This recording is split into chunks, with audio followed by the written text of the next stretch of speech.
Ya, y de todas maneras, igual que ayer, si es que voy muy rápido, me avisan ya. Entonces, esta materia que estamos viendo ahorita es lo que en su sílabo corresponde a las unidades 14, 15, 16 y 17. Ahí yo me chequeé y parece que está duplicado, pero en realidad solo son dos unidades, la 14 y la 15. ¿Ya? Y la presentación ya está subida por si acaso, por si quieren empezar a revisar.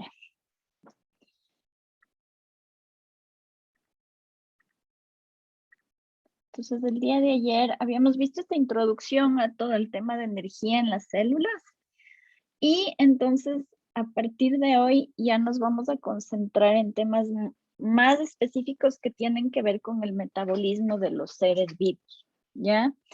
Y en realidad, yo me imagino que ustedes deben haber oído varias veces este dicho que dice que somos lo que comemos. Y esto no es tan cierto desde el punto de vista de la biología estrictamente, porque todos los alimentos que nosotros ingerimos o que ingiere cualquier otro ser vivo, básicamente lo que son es fuente de energía para que todos los organismos puedan moverse, puedan hacer su metabolismo, puedan reproducirse y en el caso de los seres humanos, ¿no es cierto?, podamos incluso pensar. Y todo esto es una compleja red de intercambio de energía y los motores, un poco como los coordinadores de estos intercambios de energía, son justamente las enzimas que se encargan de transformar en ATP cualquiera de las moléculas que nosotros ingerimos a través de los alimentos. Entonces, básicamente todo lo que nosotros comemos tiene el potencial de convertirse en ATP para justamente proveerle a la célula de energía para llevar a cabo todos los procesos que se necesitan para mantener la vida.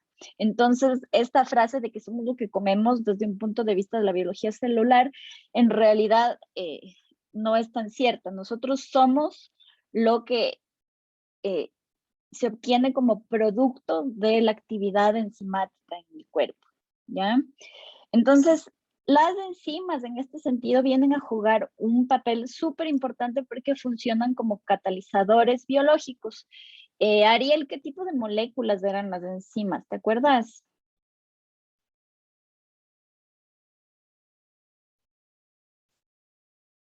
Se murió. Lizeth Sánchez, ¿qué tipo de moléculas son las enzimas? Son orgánicas. ¿Pero qué tipo de moléculas orgánicas son?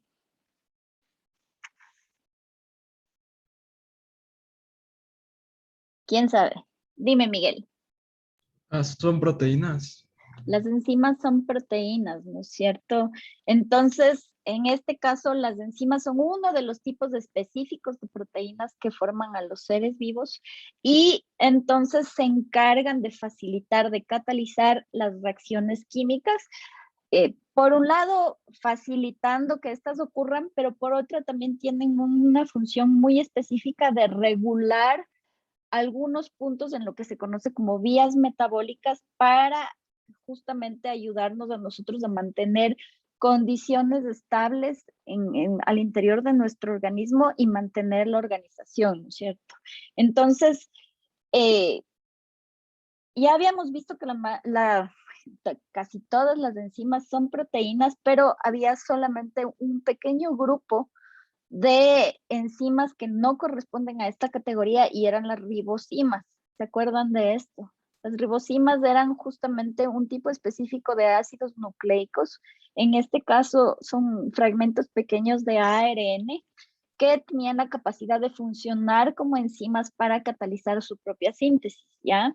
Entonces esa es la única excepción a la naturaleza química de las enzimas, ¿ya? Y al ser proteínas, entonces las enzimas la actividad de las enzimas está estrechamente ligada a la forma, a la estructura tridimensional que van a tener este tipo específico de proteínas. Y entonces esta estructura tridimensional es lo que va a garantizar lo que se conoce como la especificidad de la enzima y un sustrato, porque entonces la estructura tridimensional de las enzimas, ¿no es cierto?, asegura que los sustratos que van a sufrir las reacciones catalizadas por la enzima tengan una correcta orientación y la enzima le va a ayudar a los distintos sustratos a realzar ciertos enlaces y entonces en consecuencia las enzimas provocan una disminución del nivel de energía de activación que tiene una determinada reacción para que esta pueda ocurrir más rápido, ¿ya? Yo cuando hablamos de las características de los seres vivos, les había dado justo el ejemplo de esta reacción que está aquí, que es una reacción de óxido-reducción, en donde gracias a la anhidrasa carbónica, ¿no es cierto?, el CO2 y el agua pueden convertirse en ácido carbónico y viceversa, ¿no es cierto? El ácido carbónico puede convertirse en CO2 y agua, y es una de las reacciones que sirve para controlar el pH en la sangre, ¿ya? Entonces, esta reacción, cuando no está presente la anhidrasa carbónica, es una reacción que puede ocurrir, pero ocurre a una velocidad y a una tasa muy, muy lenta. Ahí se transforman 200 moléculas por hora, pero cuando está presente la enzima, la anhidrasa carbónica, esta velocidad aumenta a 600,000 por segundo. Entonces, ustedes se dan cuenta de la efectividad que tienen las enzimas justamente para promover la tasa de reacción de muchas de las reacciones que conforman eh, el metabolismo de los seres vivos. Robert, ¿tú te acuerdas cuáles son los niveles de organización que tienen las proteínas?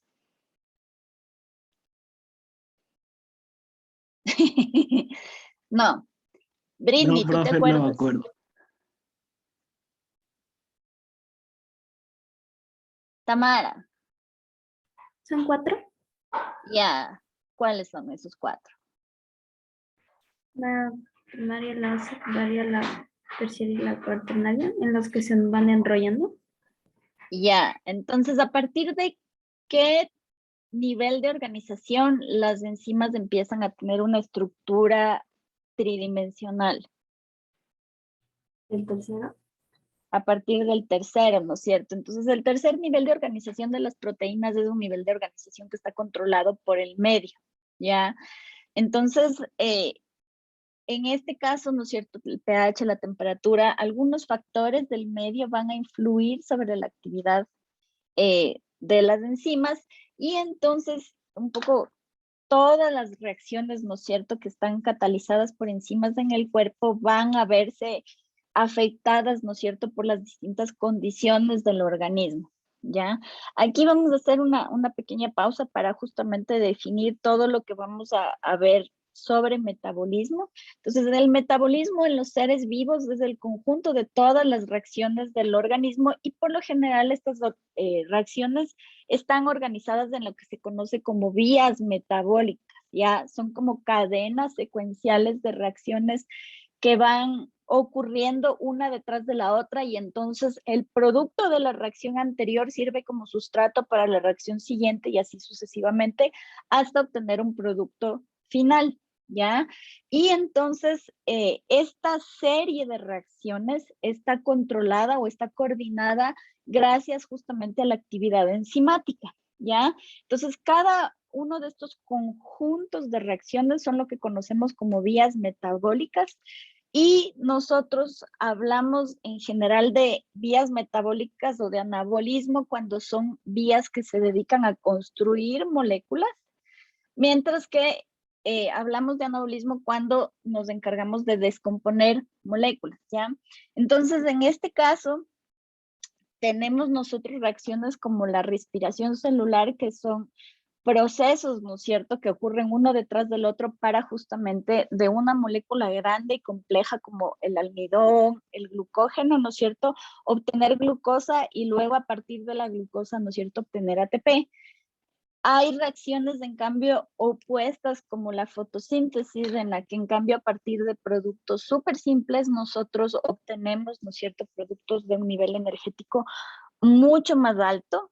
Y Entonces, en el cuerpo hay un poco como un balance entre las reacciones que proveen de energía, o sea, las reacciones exergónicas, las que liberan energía, y las reacciones endergónicas, que son las que sirven para, que necesitan de un aporte energético para ocurrir, ¿ya? Entonces, tanto las reacciones endergónicas como las reacciones exergónicas, de todas maneras, sí necesitan de la actividad de las enzimas para o reducir la energía de activación en el caso de las reacciones endergónicas, o en el caso de las reacciones exergónicas, garantizar, ¿no es cierto?, esta especificidad entre la enzima y su sustrato. ¿Ya? Entonces yo les he puesto un ejemplito aquí chiquito, basado justamente en solamente un alimento. Ustedes tienen aquí estas semillitas secas que me imagino que todos deben haber comido el maní, ¿no es cierto? Entonces, en este caso, si nosotros ingerimos maní, el maní está compuesto de una serie, ¿no es cierto?, de moléculas orgánicas diferentes. Algunas son carbohidratos, la gran mayoría son grasas, pero también tienen proteínas, ¿no es cierto? Y entonces cada una de estas macromoléculas se va a ir descomponiendo en sus unidades constitutivas, ¿no es cierto? Los carbohidratos grandes y complejos se van a descomponer en azúcares más simples, en monosacáridos, ¿no es cierto? Estos van a su vez a convertirse en glucosa, y la glucosa puede pasar directamente al proceso de respiración celular, pero no es la única fuente de ATP. En el caso de las grasas, por ejemplo, cuando nosotros no hemos ingerido una cantidad suficiente de alimentos que nos provean de glucosa, podemos, ¿no es cierto?, si es que ustedes se van a correr o están entrenando, ¿no es cierto?, cuando ya ustedes alcanzan un cierto nivel en la actividad que están realizando, se puede ir liberando las grasas que están acumuladas en el tejido adiposo, ¿no es cierto? Y las grasas en este caso se pueden descomponer en glicerol y ácidos grasos, que si ustedes se acuerdan, ¿no es cierto?, la mayoría de las grasas tenía esta estructura, ¿no es cierto?, donde tenemos el alcohol ligado a 3 ácidos grasos. Entonces, el alcohol directamente, el glicerol, puede convertirse en un producto intermediario que va a dar origen a uno de los productos de la oxidación de la glucosa, que es del gliceraldehído 3-fosfato, y entrar al proceso de respiración celular para obtener ATP. Y por otro lado, los ácidos grasos pasan por un proceso que se conoce como oxidación beta, y entonces en este caso los ácidos grasos tienen la capacidad de transformarse en acetilcoenzima A y entrar al ciclo del ácido cítrico para también obtener ATP, ¿ya? Por último, algunos de los aminoácidos que conforman las proteínas también, por ejemplo, por un proceso de desaminación, pueden transformarse en compuestos que pueden entrar ya sea a la vía de oxidación de la glucosa, pueden entrar al ciclo del ácido cítrico o ciclo de Krebs, y también proveer de energía. Y entonces, básicamente, cada una de las macromoléculas que nosotros ingerimos puede potencialmente convertirse en energía en casi todas las células del cuerpo, menos en un tipo específico de células. ¿Alguien sabe de qué células puedo estar hablando?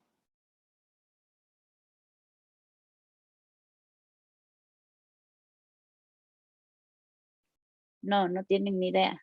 Se quedaron en blanco. Estas vías metabólicas para aprovechar las grasas y las proteínas, y a través de vías metabólicas convertirlas, ¿no es cierto?, en ATP, son vías metabólicas que existen en casi todas las células del cuerpo, excepto las neuronas. Las neuronas tienen solamente esta vía metabólica que necesita a fuerza, ¿no es cierto?, de la glucosa como materia prima para el proceso de obtención de ATP.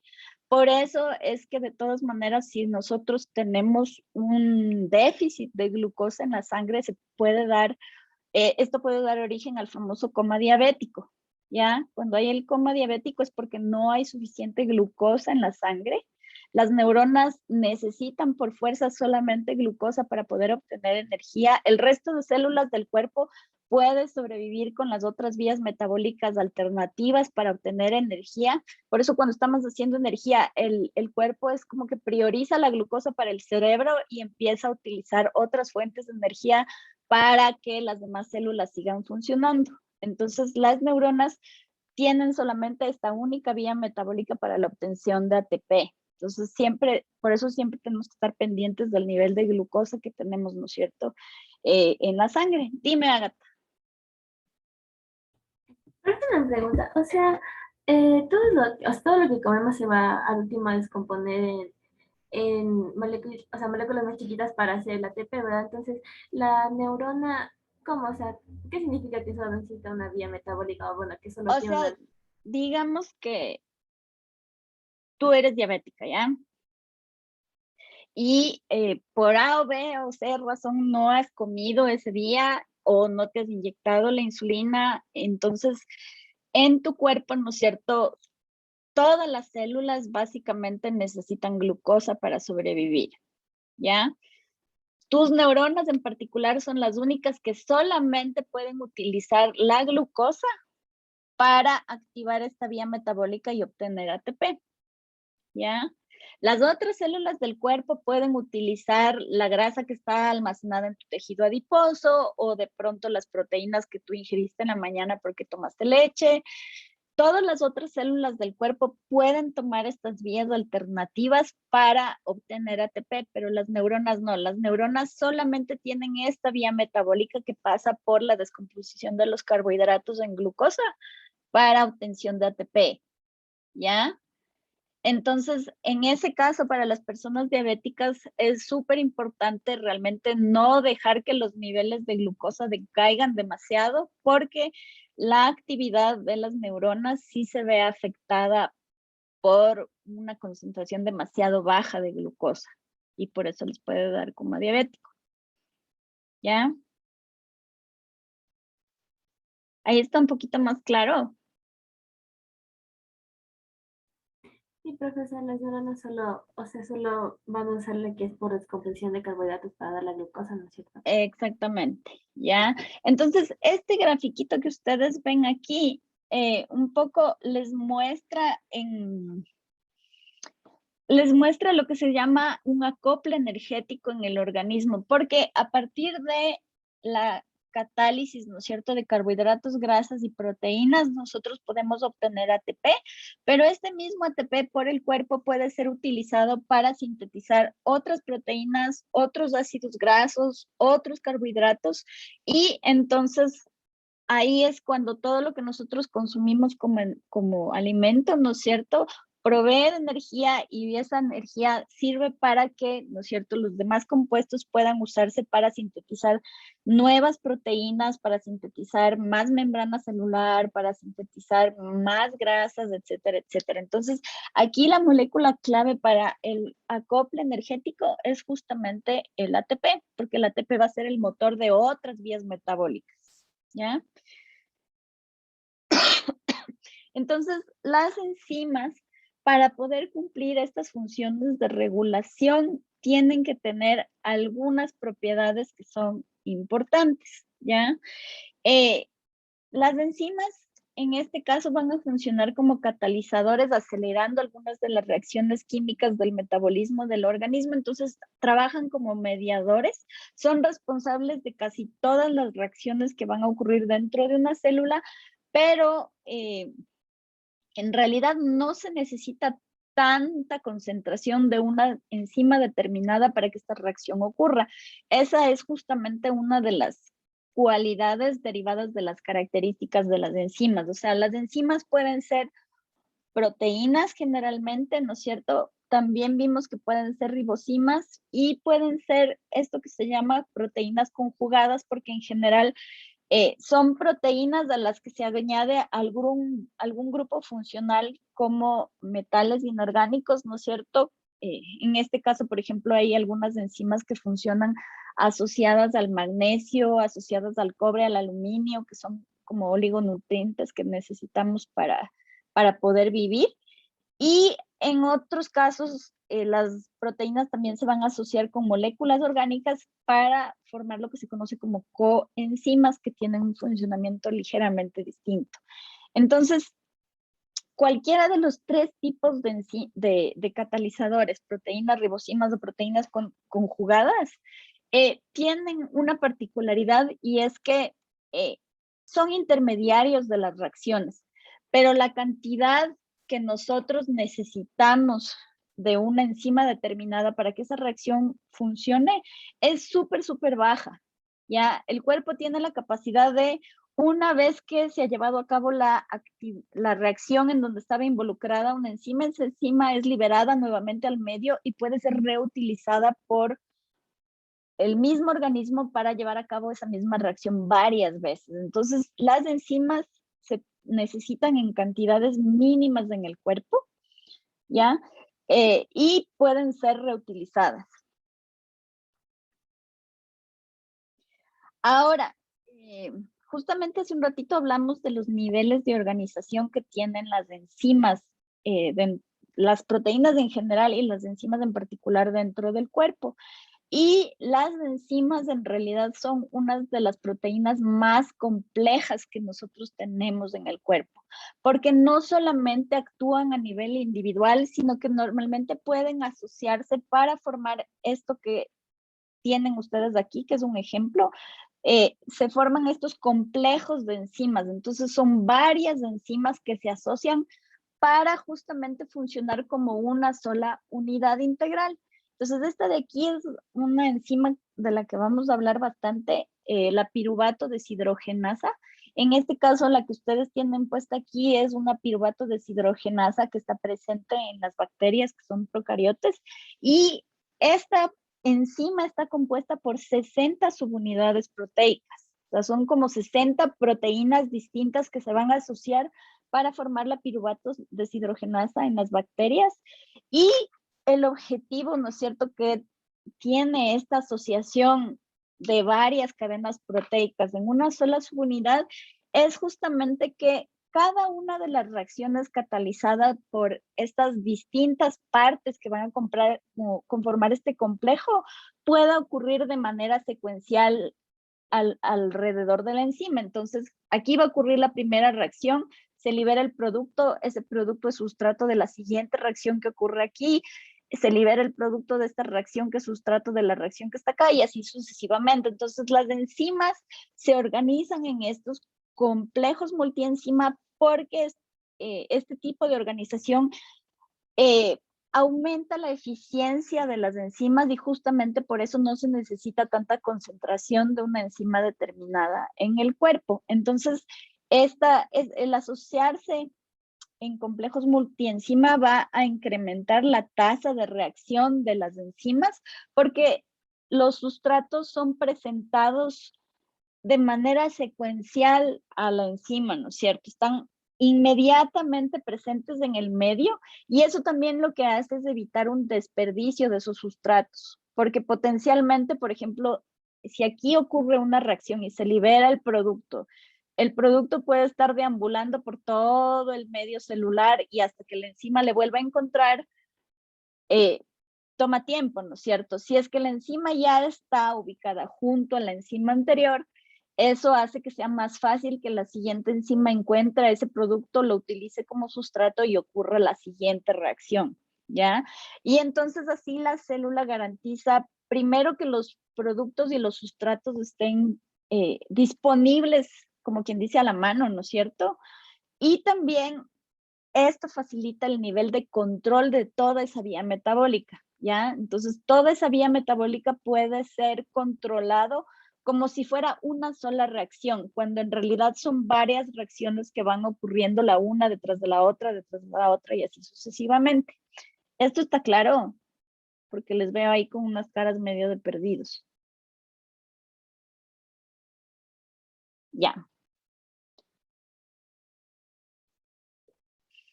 Entonces, las enzimas, justamente por estas características, no necesitan estar presentes en concentraciones muy grandes, pueden estar presentes en concentraciones bien pequeñitas, Una propiedad súper importante que tienen las enzimas es que su estructura no se altera permanentemente, o sea, de manera permanente en el transcurso de una reacción. Puede haber un ajuste temporal en la forma de la enzima cuando está unida al sustrato, pero una vez que el producto se libera después de que la reacción ha ocurrido, la enzima vuelve a recuperar su forma normal, si se puede decir, ¿ya? También las enzimas no alteran la termodinámica de las reacciones, o sea, una reacción que es endergónica no pasa a ser exergónica por culpa de la enzima, o viceversa, sino que la enzima lo que hace es favorecer la velocidad de reacción al presentar o facilitar la reacción entre los sustratos, ¿ya? Hay una cosa súper importante en el caso de la actividad de las enzimas y es que funcionan de manera específica con determinados sustratos, con los reactivos. Entonces, la enzima y el sustrato forman como un complejo de cerradura y llave, ¿ya?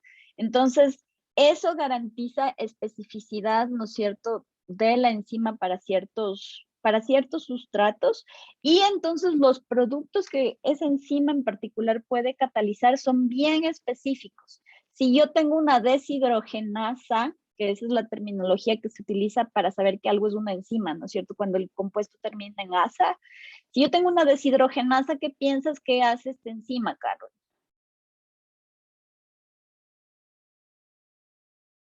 Ni idea.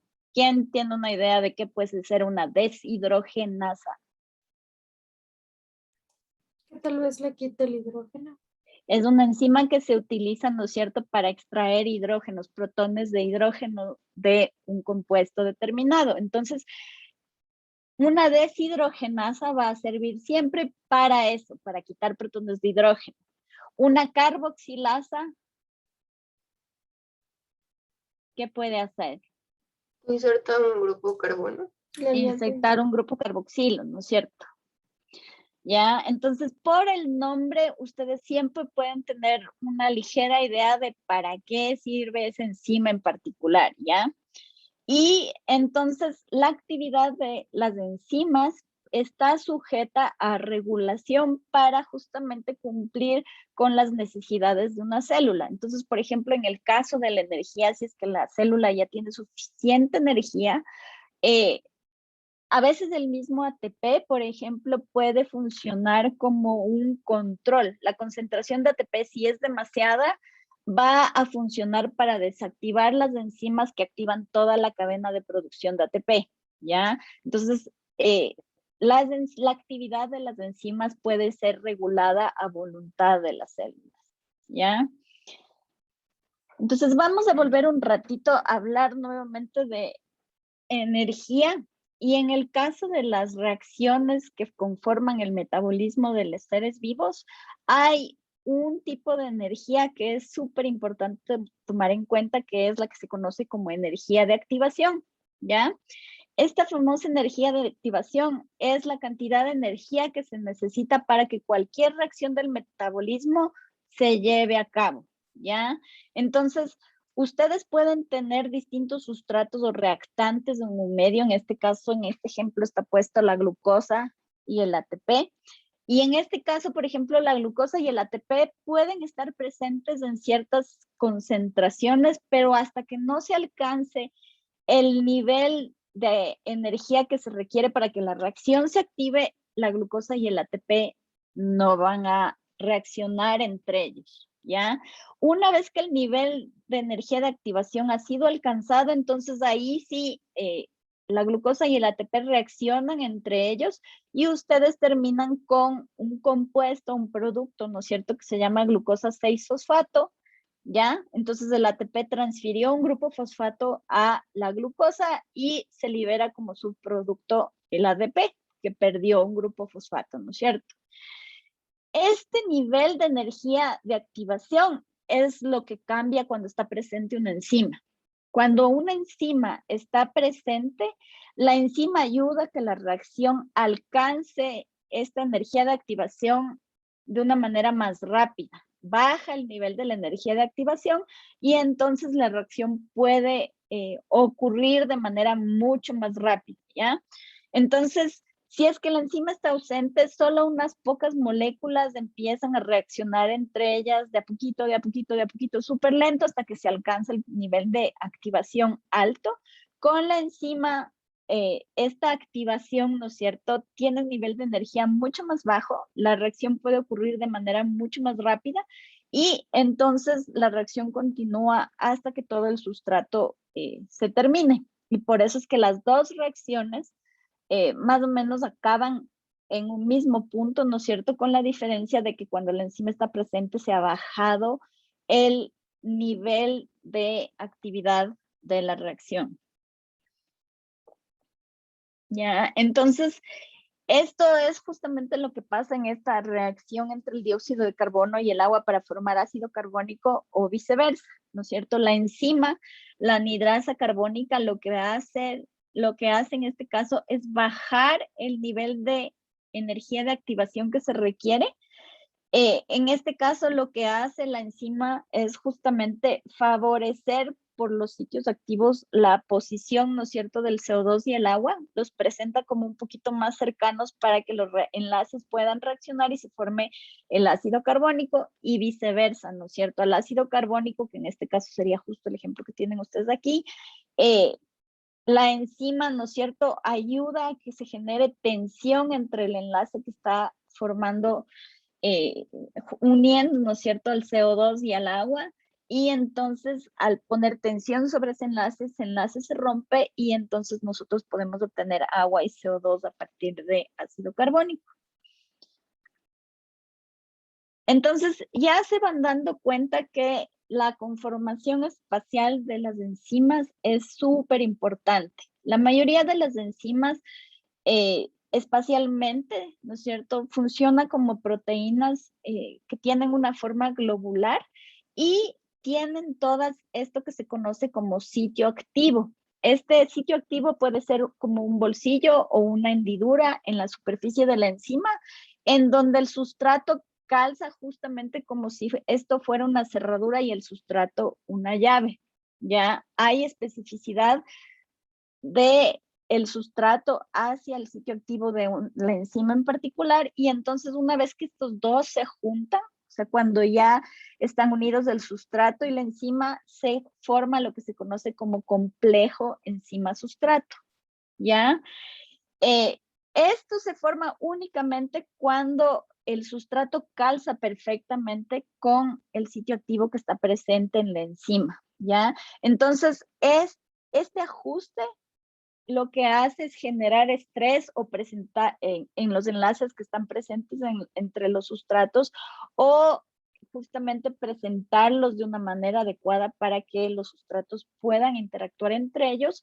Se baja el nivel de la energía de activación y entonces se pueden formar los enlaces entre uno o varios sustratos que se ligan a la enzima y entonces en este caso después de que la reacción ocurre, ¿no es cierto?, se liberan los productos y la enzima vuelve a recuperar su forma normal. Entonces, ustedes pueden ver aquí justo como dibujado todo esto que les acabo de explicar como un ciclo, ¿no es cierto? Aquí está la enzima, en este caso es una sucrasa, ¿ya? El sustrato es la sucrosa, ¿no es cierto? Y hay una afinidad de la sucrosa por el sitio activo que está presente en la sucrasa. Cuando se unen, ¿no es cierto?, la sucrasa y la sucrosa, se forma este complejo enzima-sustrato y aquí, como ustedes pueden ver, se ejerce estrés entre en el enlace que está uniendo a los dos azúcares simples que forman la sucrosa. Este estrés finalmente, ¿no es cierto?, termina, ¿no es cierto?, en la ruptura de este enlace. Aquí es donde entra el segundo sustrato de la reacción, que es el agua, ¿no es cierto? El agua puede romper este enlace de manera mucho más fácil porque el enlace ya está sometido a un estrés mecánico en este caso. Ya el agua se va a desagregar en un protón de hidrógeno y un hidroxilo. Y entonces un azúcar simple va a captar el protón, el otro azúcar simple va a captar el ion hidroxilo, ¿no es cierto? Y en ese caso entonces tenemos la formación de glucosa y fructosa Pero una vez que la glucosa y la fructosa se han formado, estos son azúcares que ya tienen una forma que no cuadra con el sitio activo que está presente en la sucrasa y por eso se liberan, ¿ya? Y entonces la sucrasa recupera su forma normal. Si le ven como las patitas de aquí ya no aparecen torcidas como estaban aquí, ¿no es cierto? Y puede volver a ser utilizada nuevamente para que este ciclo pueda volver a funcionar con otro sustrato, ¿ya? ¿Esto está claro? Dime, Agatha. Profe, esta enzima que vemos aquí, o sea, donde está el sitio activo siempre, o sea, siempre va a estar en los complejos enzimáticos o es de una sola enzima. Todas las enzimas tienen un sitio activo o dos, dependiendo. En este caso, si tú puedes ver, aquí hay un sitio activo para la sucrosa, ¿ya? Pero, por ejemplo, el día de ayer yo les mostré algunos ejemplos cuando hablamos de los cofactores de los transportadores de electrones, ¿no es cierto? Y en ese caso, esos transportadores de electrones tenían sitios activos, por ejemplo, para el Na+ y para el sustrato que le proveía de protones. Entonces, siempre vas a tener uno o más sitios activos en donde los sustratos se pegan y al pegarse la enzima facilita que se encuentren o ejerce tensión en los enlaces, como en este caso, ¿ya? Entonces, justamente ahí, en este caso específico de la sucrosa y la sucrasa, ocurre lo que se conoce como ajuste inducido. Entonces, hasta cierto punto, la enzima sí sufre una alteración en su forma original cuando se une al sustrato. Ustedes pueden ver aquí un ejemplito así bien sencillo, ¿no es cierto? Con este sustrato hipotético y esta enzima hipotética. Ya, a primera vista, ¿no es cierto? Parecería que no encajan, pero en el momento que se forma el complejo enzima-sustrato, la enzima adapta su forma, tiene una cierta flexibilidad y en este caso, entonces, esto es lo que se conoce como un ajuste inducido o induced fit en inglés, ¿ya? Y entonces la enzima puede cambiar temporalmente de forma para ajustarse al sustrato. Es lo que pasa, por ejemplo, con la piruvato deshidrogenasa cuando esta se une, ¿no es cierto?, al fosfenol piruvato.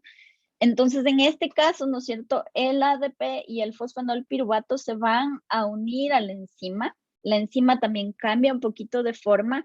El fosfenol piruvato le va a ceder un grupo fosfato al ATP y se transforma en piruvato, pero al transformarse los dos sustratos y en los productos que se tienen que formar, pierden completamente la afinidad por los sitios activos, por más de que la enzima trate de ajustarse, ¿no es cierto? Y entonces los productos se liberan y la enzima recupera su forma normal. Si le ven aquí y aquí está idéntica, aquí está un poquito curvada, ¿no es cierto? Entonces, hasta cierto punto las enzimas sí son flexibles, pueden cambiar ligeramente su forma, pero no de manera permanente, ¿ya? Eso es lo importante. Y entonces cuando cambian la forma, se da este ajuste inducido. Entonces, habíamos visto hace no mucho que las enzimas son proteínas, ¿ya? Y al ser proteínas están sujetas justamente a distintos factores del medio que pueden alterar su funcionamiento, ¿ya? Entonces, la tasa de reacción que depende de la acción de determinados enzimas y de determinados productos está sujeta a la concentración, por un lado, de los sustratos, pero por otro lado, de las enzimas. Y la actividad en sí de las enzimas depende mucho de los factores que están presentes en el medio, ¿ya? Entonces, las enzimas tienen, por ejemplo, una temperatura óptima de funcionamiento o un pH óptimo de funcionamiento. Entonces, yo les he puesto aquí dos ejemplitos para una enzima determinada. En nuestro cuerpo nosotros tenemos una temperatura constante, ¿no es cierto? ¿De cuánto es esa temperatura constante?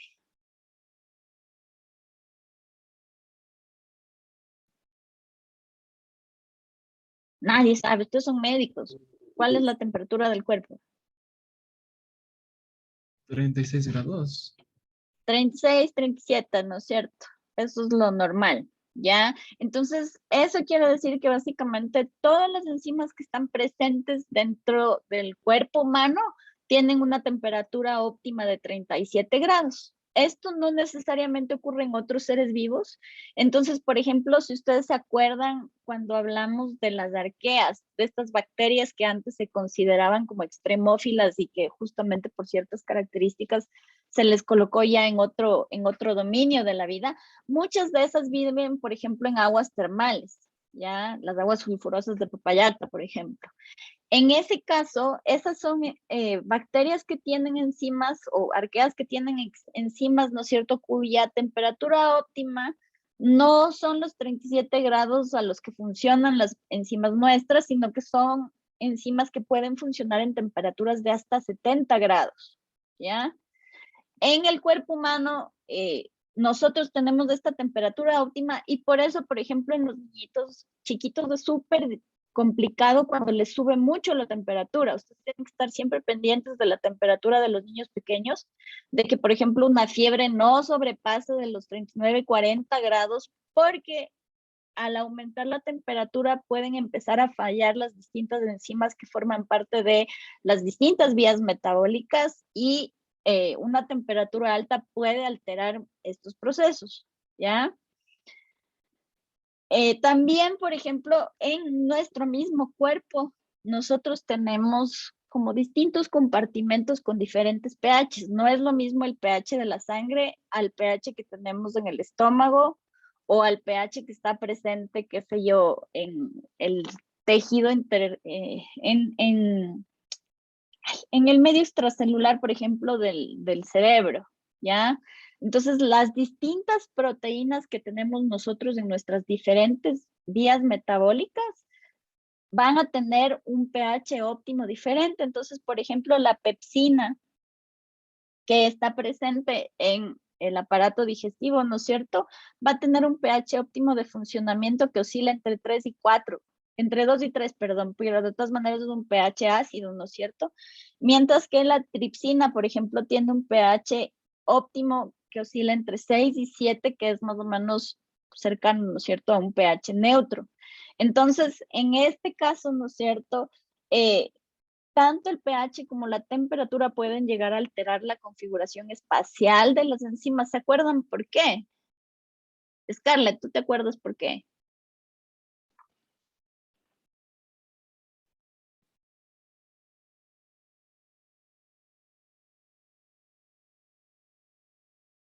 Milena Falcón, ¿te acuerdas por qué? No, profe, no estoy seguro. ¿Quién se acuerda por qué?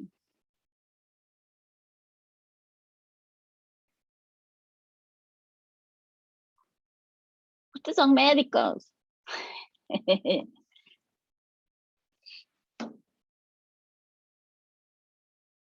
¿De qué están conformadas las proteínas? De aminoácidos. De aminoácidos, ya. ¿Y cuál es la estructura Se de un desnaturalizan. aminoácido? Las proteínas se desnaturalizan, ajá. ¿Y por qué? ¿Cuál es la estructura de un aminoácido? Así, Robert, ¿te acuerdas? Josué, ¿tú te acuerdas? A ver, Miguel. Bueno, no me acuerdo, pero según el buen internet, pues es un grupo, es un grupo amino, es un grupo COH Carboxilo. y ya, un radical y un grupo variable R. Ya. Diosito santo, no me voy a hacer atender por ninguno de ustedes cuando se gradúen. Ahí sí se ríen, ahí están despiertos. Tenemos un carbono central, ¿no es cierto? Entonces, este carbono central está unido a 4 grupos. Está unido a un hidrógeno, está unido a... Uy, pésimo. Ya, aquí me falta. Está unido a un grupo carboxilo, que es lo que estaba diciendo Miguel hace un rato. Aquí está el grupo amino, ¿no es cierto? Y aquí hay un grupo funcional R que es variable, ¿ya? esta estructura, ¿qué implica? En qué pueden variar los distintos aminoácidos. Y esa es la razón por la que se desnaturalizan las proteínas, como dijo Melanie. ¿En el grupo funcional? Ya, el grupo funcional puede ser un grupo ácido, puede ser un grupo básico, puede ser un grupo hidrofóbico o hidrofílico, puede ser polar, no polar, puede ser varias cosas, ¿no es cierto? Entonces, la naturaleza de este grupo funcional es la que determina cuál va a ser la estructura espacial de la proteína, porque si es hidrofóbico, la proteína se va a enrollar para protegerle, y si es hidrofílico, puede estar expuesto al medio celular que es acuoso, ¿no es cierto? Entonces, las proteínas se desnaturalizan porque, por ejemplo, el aumento de temperatura altera la configuración espacial, o el pH, ¿no es cierto? Hace que el grupo R, por ejemplo, interactúe con los iones, ¿no es cierto? Los protones de hidrógeno que están presentes en un medio ácido, por ejemplo, y entonces la estructura espacial de la proteína cambia, y como cambia la estructura espacial de la proteína, ya no se da ese ajuste específico que hay entre el sustrato y la proteína. Eso es lo que implica que una proteína se desnaturalice, ¿ya?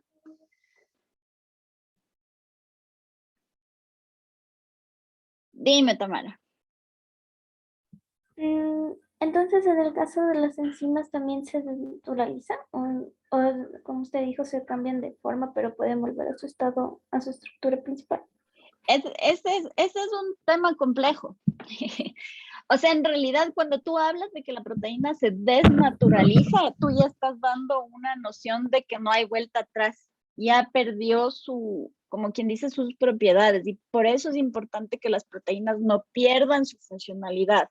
Pues por eso es importante que no haya subidas o descensos de temperatura muy fuertes o cambios muy abruptos en el pH. Por eso necesitamos mantener las condiciones del cuerpo estables, ¿ya? Entonces, cuando las proteínas empiezan a cambiar, ahí es cuando las vías metabólicas empiezan a fallar. Vas a tener fallas en pequeños puntos, pero hay algunos puntos que son importantes, ¿no es cierto?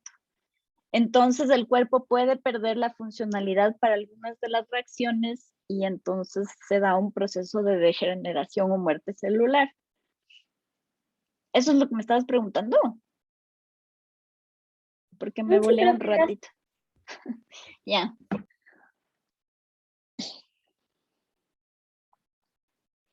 Ahora, hay una cosa también que es súper importante y que se tiene que tomar en cuenta cuando nosotros hablamos de la actividad enzimática, y es que la actividad enzimática no solamente depende de estos factores en el medio que pueden alterar la estructura de la proteína, pero la actividad enzimática también es sensible a ciertos compuestos que pueden estar presentes en el medio y tienen la capacidad de ligarse a los sitios activos o a ligarse a otros sitios de la enzima y cambiar la configuración espacial de la enzima. Y entonces esta es una manera que tiene el cuerpo de regular la actividad enzimática, o así, por ejemplo, funcionan ciertos venenos, ¿ya?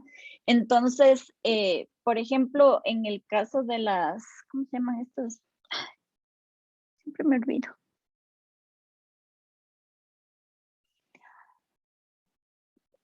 El cianuro. ¿Han oído hablar del cianuro? ¿Qué es el cianuro, Miguel? Es un elemento tóxico que está hecho por CN, por carbono y nitrógeno. Creo que era. Y H. Ya. Pero tú sabes exactamente a qué nivel afecta el cianuro a las células. El cianuro es un veneno que tiene afinidad por una de las proteínas de la cadena transportadora de electrones, que es a la final el proceso metabólico que nos ayuda a nosotros a obtener la mayor cantidad de ATP que podemos extraer de la glucosa, ¿ya? Entonces el cianuro se va a ligar a una de estas enzimas y se fija de manera permanente. Entonces la cadena transportadora de electrones se ve interrumpida y nosotros dejamos de sintetizar ATP y básicamente nos morimos porque no tenemos energía suficiente, ¿ya? Entonces, la actividad enzimática también está sujeta a la presencia de estos compuestos que pueden alterar la estructura de las enzimas y pueden servir como reguladores de la actividad enzimática mientras su enlace a las enzimas no sea permanente. En el caso del cianuro, el cianuro es letal porque el enlace que se forma entre el cianuro y esta proteína de la cadena transportadora de electrones es permanente. Eso pasa mucho con varios de los metales pesados, por ejemplo. Los metales pesados, una vez que se fijan a ciertas enzimas, ese enlace es irreversible. Y entonces esa proteína ya no se puede recuperar y justamente empieza un proceso de decaimiento o muerte celular, ¿ya? Ágata, ¿tienes levantada la mano? Sí, profe, disculpe, por favor, si me puede repetir cómo es que el cianuro pues afecta a la cadena de transporte. Es que ahorita no me acuerdo en realidad a cuál de las proteínas es, pero el cianuro tiene afinidad por una de las proteínas de la cadena transportadora de electrones. Esto ocurre en la membrana interna de la mitocondria, ¿ya? Esto vamos a ver más en detalle un poquito más después, pero la memoria ahorita me falla, ¿ya? La cadena transportadora de electrones es uno de los procesos más importantes que tenemos nosotros para obtención de ATP. De hecho, es el que más ATP produce, ¿ya? Esta cadena de transportadora de electrones utiliza muchos de los electrones almacenados en los cofactores para generar ATP, ¿ya? Entonces, los electrones van pasando de una proteína a la otra, pero si una de estas proteínas está alterada, el electrón ya no puede saltar. Entonces, en este caso, por ejemplo, el electrón se va a fijar a los elementos que están presentes en el cianuro y ya el electrón ya no puede continuar su viaje por la cadena transportadora de electrones y entonces ya no se puede sintetizar el ATP. ¿Ya? Dime, Karen. O sea, profe, solamente hay problema cuando estos compuestos se liberan permanentemente. Exactamente, porque el cuerpo sí utiliza la presencia de estos inhibidores o activadores enzimáticos para regular la actividad enzimática de manera normal. Pero cuando es un inhibidor o un activador que son parte del proceso de regulación normal del cuerpo, el enlace entre la enzima y el inhibidor o la enzima y el activador es temporal, ¿ya? La enzima puede recuperar su actividad metabólica y este proceso es, de hecho, como el cuerpo regula, ¿no es cierto?, la actividad de las enzimas. Entonces, yo les he puesto aquí a ustedes dos cuadritos, ¿no es cierto?, que tienen que ver con la actividad de inhibidores enzimáticos, ¿ya? Entonces, un inhibidor enzimático es cualquier sustancia que puede enlazarse a la enzima y lo que hace es reducir la actividad. Y en el caso del metabolismo normal, ¿no es cierto?, en muchas de las vías enzimáticas, el producto final de una vía metabólica tiene la capacidad de funcionar como el inhibidor de ese proceso, ¿ya? Entonces, por ejemplo, en la respiración celular, la concentración de ATP, el mismo ATP cuando está producido en exceso en las células, tiene la capacidad de inhibir uno de los pasos que provoca su síntesis, ¿ya? Esto es lo que se conoce normalmente como un proceso de regulación negativa, ¿ya? El producto final de todas estas reacciones ejerce una retroalimentación sobre la misma vía que lo generó y la para, ¿ya? Cuando hay ATP, cuando hay falta de ATP, ¿no es cierto? El ATP mismo es como que ya se libera de la enzima a la que se ligó para inhibir toda esa vía metabólica y entonces la vía metabólica puede continuar para que se vuelva a generar ATP, ¿ya?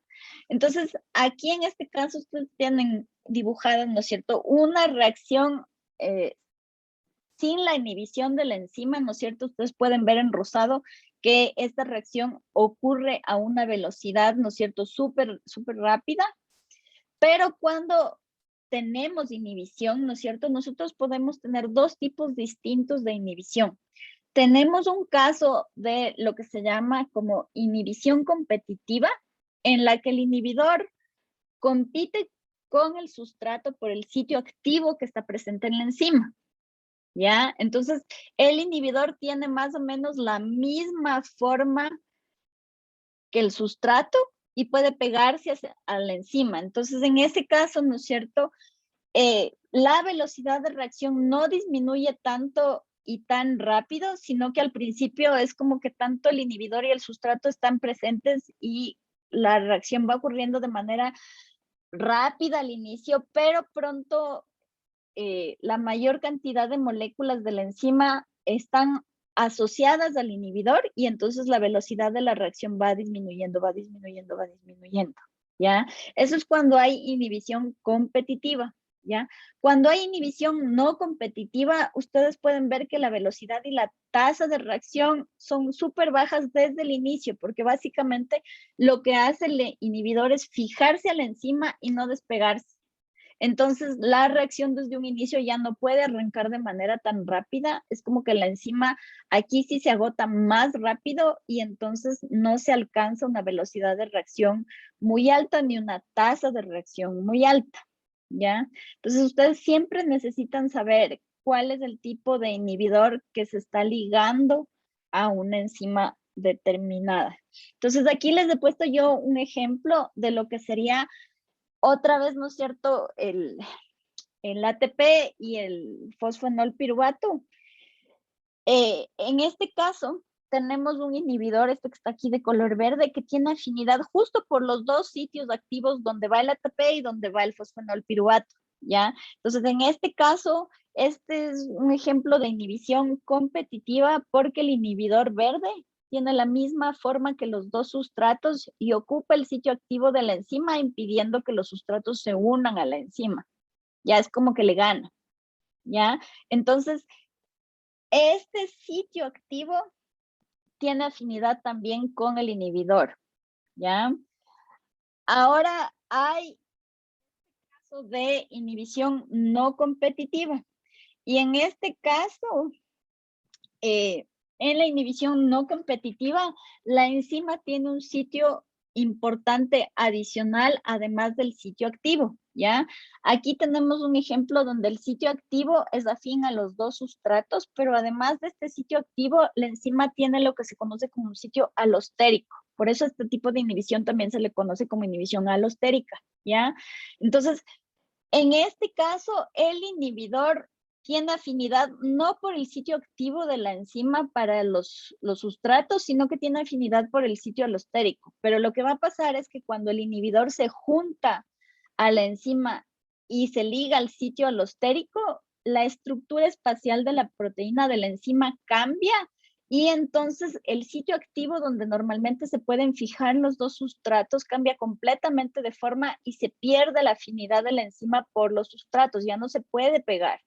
Y entonces, en este caso es como que justamente todas las moléculas de enzima se ligan al inhibidor no competitivo y entonces, por más que la enzima esté presente y esté disponible en el medio, como la enzima cambió de forma, los sustratos ya no pueden ligarse a la enzima y por eso es que cuando hay un inhibidor que es no competitivo, la velocidad de acción de la enzima decae de una. ¿Ya? ¿Sí está claro esto o no mucho?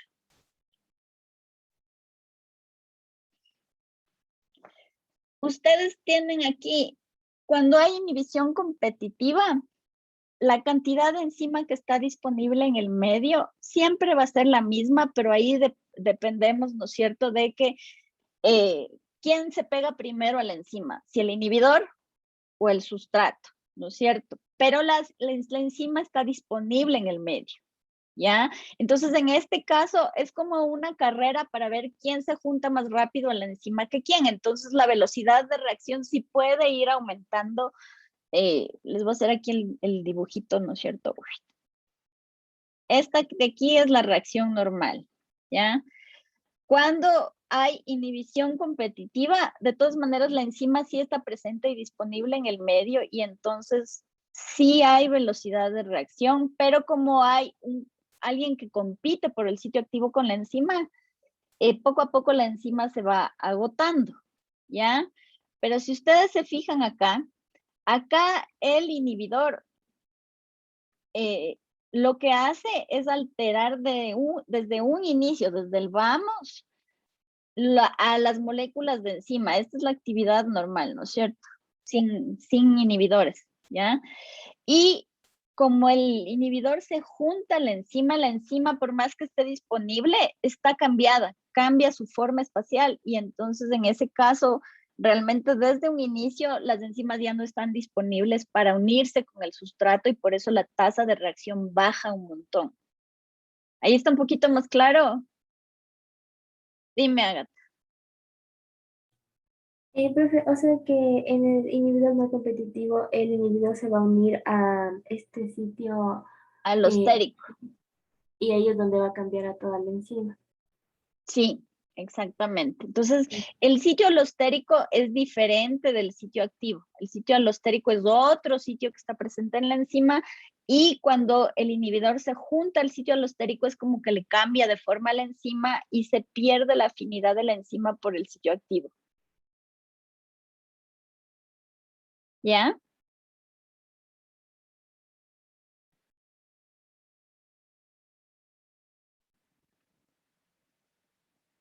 Uy, los gráficos. Ya, ahora yo les había mencionado al inicio que tenemos nosotros 3 tipos distintos de catalizadores biológicos, ¿no es cierto? Están las enzimas, que son proteínas propiamente dichas, las ribosimas, que son enzimas, pero su naturaleza química, ¿no es cierto?, es ser ácidos nucleicos, y les había hablado de los cofactores, ¿no es cierto? Entonces aquí están unidos, ¿no es cierto?, una proteína a algo más, ¿ya? Y ese algo más puede ser orgánico o puede ser inorgánico. Cuando ese algo más es algo inorgánico, nosotros hablamos de cofactores a lo que se une, al complejo, ¿no es cierto?, que se forma. Y en este caso, por ejemplo, es cuando asociado al sitio activo nosotros tenemos, por ejemplo, metales, ¿ya? Este es el caso del zinc, es el caso del hierro en la hemoglobina, es el caso del magnesio en las plantas para la fotosíntesis, ¿ya? Entonces, estos son metales que se van a unir a los sitios activos de las proteínas, de las enzimas, para que éstas puedan cumplir su función, ¿ya? Entonces, en el caso por ejemplo, del zinc, el zinc es un metal que está asociado a la carboxipeptidasa, que es una de las enzimas que sirve para digerir proteínas, porque justamente el zinc tiene un montón de afinidad por electrones. Entonces, lo que hace es ir rompiendo los enlaces peptídicos de los diferentes aminoácidos que conforman a una proteína y desagregarlos para liberar los aminoácidos y que estos pueden ser utilizados en la síntesis de otras proteínas nuevas, ¿ya? Eso es igual, por ejemplo, en el caso del molibdeno y del manganeso. Entonces, por eso nosotros, además de los compuestos orgánicos que vimos que conforman a los seres vivos en la unidad 2, también necesitamos de estos oligoelementos o elementos que están presentes como elementos traza en el cuerpo porque nos proveen de ciertos minerales, ¿no es cierto?, que ayudan a determinados procesos, ¿ya? Cuando lo que se asocia a la proteína es orgánico, en cambio, ahí sí hablamos de cofactores, ¿ya? Entonces, en este caso, un cofactor es alguna molécula orgánica que no es una proteína que se va a unir a la enzima y entonces se forma una coenzima. Este es el caso, por ejemplo, de muchas de las vitaminas, la B6, la B12, en donde justamente nucleótidos modificados se van a ligar a ciertas enzimas y entonces ahí funcionan como receptores de electrones, como vimos al inicio de esta unidad. Y entonces ahí sirven para transportar, guardar, almacenar estos electrones. No se fueron los dos figuras. ¿Ya? ¿Tienen alguna duda, alguna pregunta? Ya, antes de que les explote la cabeza, tómense 5 minutos. Yo también voy a tomar un poquito de agua y nos vemos en 5 minutos, ¿ya?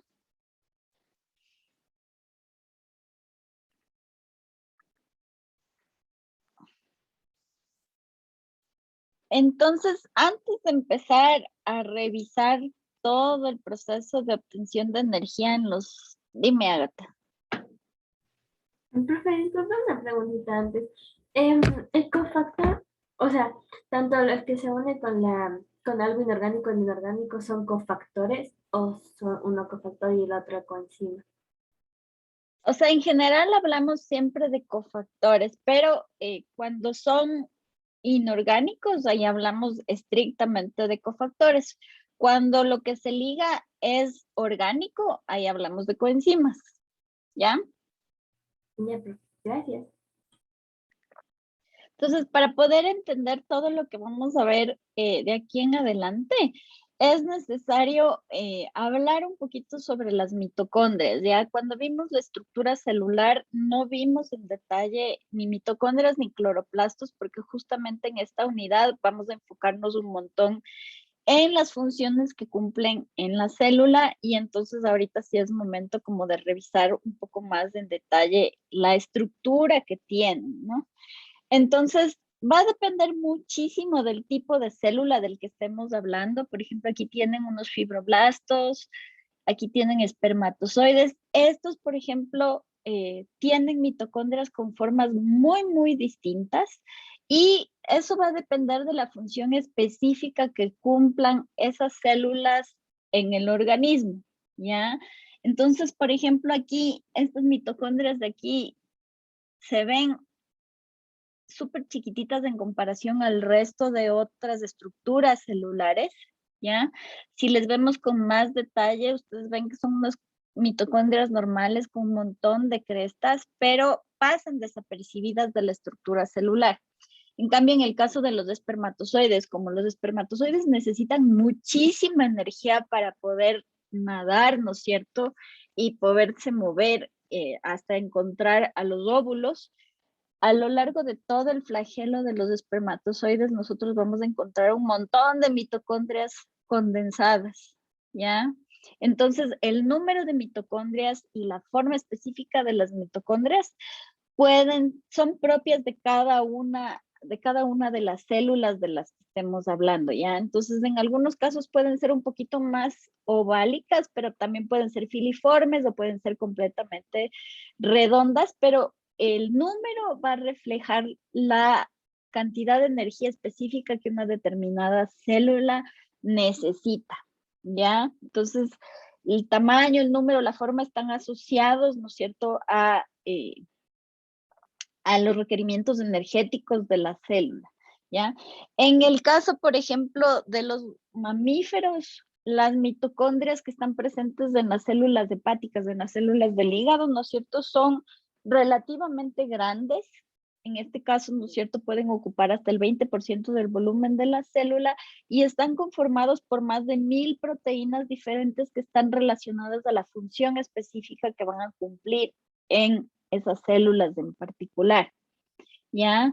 Entonces, las mitocondrias tienen una particularidad también, y es que durante el proceso de división celular no se desensamblan, sino que en realidad lo que ocurre es que, por ejemplo, se pueden dividir por fisión, ¿ya? Entonces, en la estructura de la mitocondria no tenemos nada que facilite o que provoque esa fisión, sino que la fisión en mitocondrias va a ocurrir por su contacto estrecho con los microtúbulos.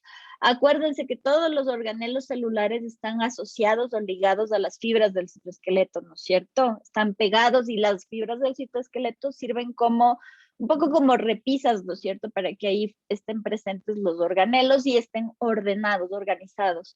Entonces, generalmente lo que cumple esas funciones son los, los microtúbulos, ¿ya? Y cuando las mitocondrias entran en contacto con los filamentos delgados, ¿no es cierto?, pueden estrangular estos filamentos, ¿no es cierto?, a las distintas mitocondrias para justamente, como quien dice, ayudar en la división, o sea, les estrangulan como si fuera una cuerda, ¿ya? Y estos microtúbulos generalmente son túbulos que están asociados también a el retículo endoplasmático, ¿ya? Entonces, las mitocondrias al ser organelos presentes en las células de eucariotes. De aquí en adelante hablamos solamente de eucariotes. Son justamente compartimentos que están divididos del citoplasma celular, separados del citoplasma celular por la presencia de membranas, ¿ya? Y en este caso nuevamente volvemos a encontrar esa estructura de doble membrana. Tenemos dos capas de fosfolípidos y como ustedes pueden ver aquí, ¿no es cierto? Tenemos una capa externa, una doble capa externa que es completamente lisa, ¿no es cierto? Y le da la forma a la mitocondria. Pero la capa interna de la membrana mitocondrial está replegada, ¿no es cierto? Está doblada para aumentar la superficie interna, ¿no es cierto? Que tiene contacto con la matriz, con el interior de la mitocondria, ¿ya? Entonces, la composición de la membrana interna y de la membrana externa de la mitocondria va a variar en cuanto no a los fosfolípidos que conforman esta membrana, pero sí a las proteínas que están embebidas en esta membrana, porque las proteínas son las que le van a dar a la mitocondria justamente su funcionalidad. ¿Ya? Entonces, si hacemos un esquemita de cómo se ve la mitocondria, ¿no es cierto? Tenemos la membrana externa que es completamente lisa, y la membrana interna es la que les digo que está dividida, ¿no es cierto? Que está replegada para aumentar la superficie de contacto y forma justamente un poco como estas crestas y valles, crestas y valles, crestas y valles hacia el interior, ¿ya? También en la membrana interna vamos a tener entonces incrustadas todas estas proteínas que sirven para justamente realizar el proceso de respiración, en este caso aeróbica, porque al interior de la mitocondria hay oxígeno, y también las proteínas que son necesarias para la síntesis del ATP, ¿ya? Entonces, aquí a la base, ¿no es cierto?, de cada una de estas crestas, hay unas uniones, ¿no es cierto?, que juntan a la cresta con la membrana interna de la mitocondria, ¿ya? Entonces, estas se conocen como uniones de las crestas, ¿ya? Entonces, al interior de la mitocondria nosotros vamos a tener un medio acuoso, que es lo que vamos a llamarle la matriz, ¿no es cierto? Y luego el espacio intermembrana que está justamente entre la membrana externa y la membrana interna, es un espacio que es necesario para que la mitocondria pueda cumplir algunas de sus funciones. Y este espacio intermembrana también es un espacio acuoso, ¿ya? Yo les he puesto aquí un par de enlaces para que ustedes puedan profundizar más en este tema ya por su cuenta cuando estén revisando.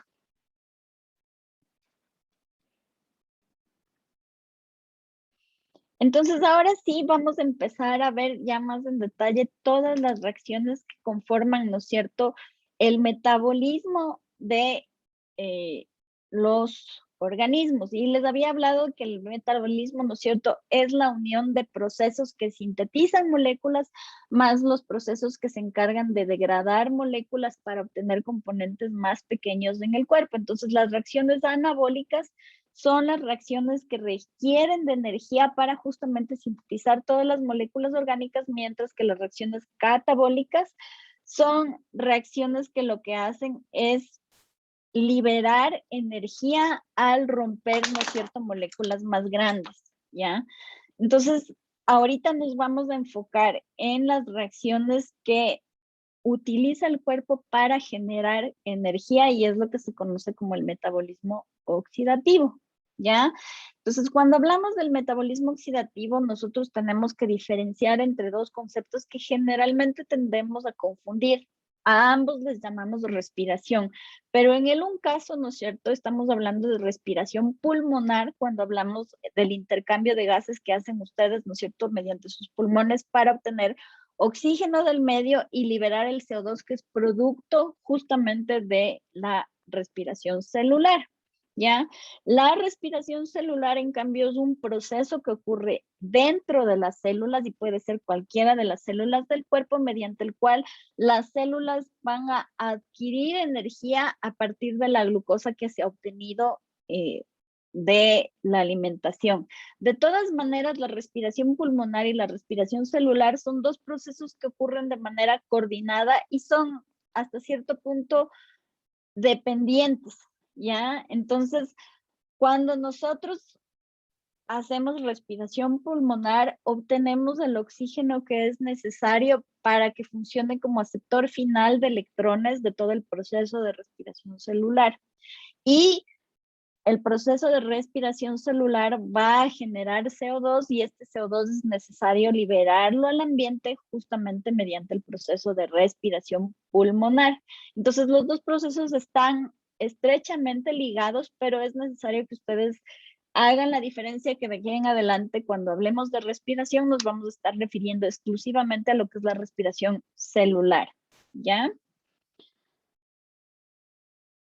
Entonces, todo este proceso de metabolismo oxidativo es un proceso que utilizan las células para obtener energía a partir de la energía potencial que está almacenada en las moléculas orgánicas que están presentes en el cuerpo y entonces transformar esta energía potencial en ATP, que es la forma utilizable de energía que tiene cualquier célula en el cuerpo, ¿no es cierto?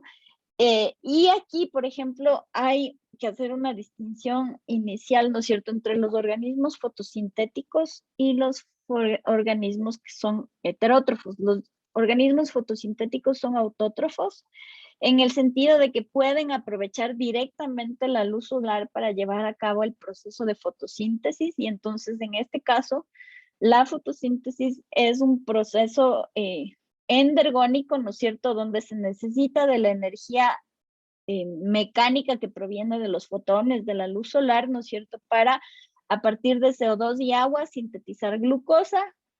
Se libera agua y energía calórica como subproducto, pero esta glucosa que generan las plantas es utilizada por las mismas plantas para producir materia orgánica, para producir tejidos, ¿no es cierto?, que luego los organismos heterótrofos consumen para adquirir esa glucosa, ¿no es cierto? Y la misma planta también utiliza esa glucosa para las otras vías metabólicas que están presentes en la planta, porque una cosa es hacer fotosíntesis, pero las plantitas también tienen que hacer otras funciones para obtener otras moléculas, otros nutrientes, ¿no es cierto?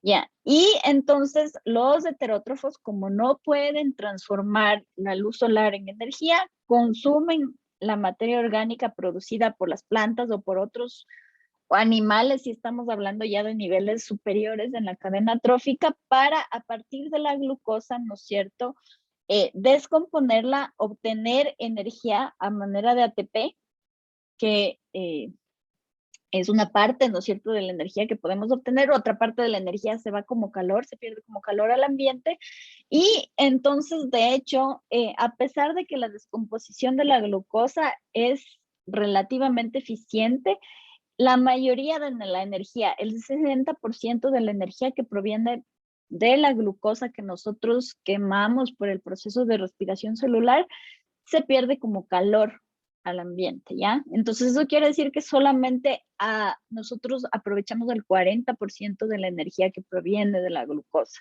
¿ya? La respiración celular, que en este caso es aeróbica, ¿no es cierto? La descomposición de la glucosa tiene algunas ventajas. La primera es que básicamente todas las células del cuerpo y en particular las neuronas, ¿no es cierto?, usan a la glucosa como fuente primaria de energía.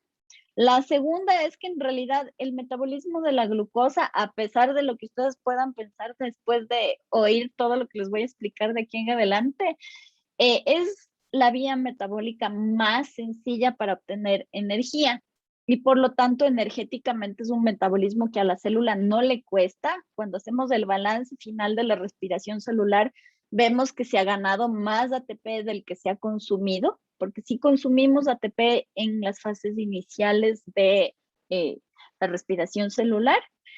Entonces, la glucosa es también un producto intermedio que puede ser utilizado en otros procesos, en otras vías metabólicas como materia prima. En el caso, por ejemplo, de nosotros, la glucosa puede ser utilizada para la síntesis de glucógeno, ¿ya? Que es como la manera de almacenar energía temporal que tenemos nosotros los mamíferos, ¿no es cierto?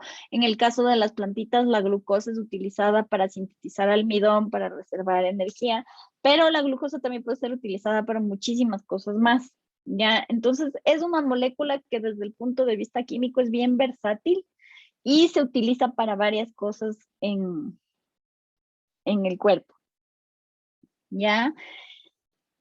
Entonces, todo este proceso de respiración celular es un proceso que ocurre en dos compartimentos distintos de la célula.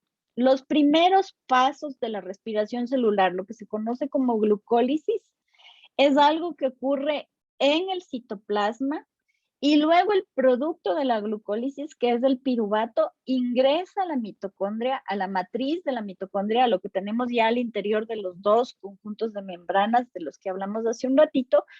Y entonces dentro de la mitocondria ocurre la oxidación del piruvato, ¿ya? Y el producto de la oxidación del piruvato va a entrar a el ciclo del ácido cítrico o ciclo de Krebs.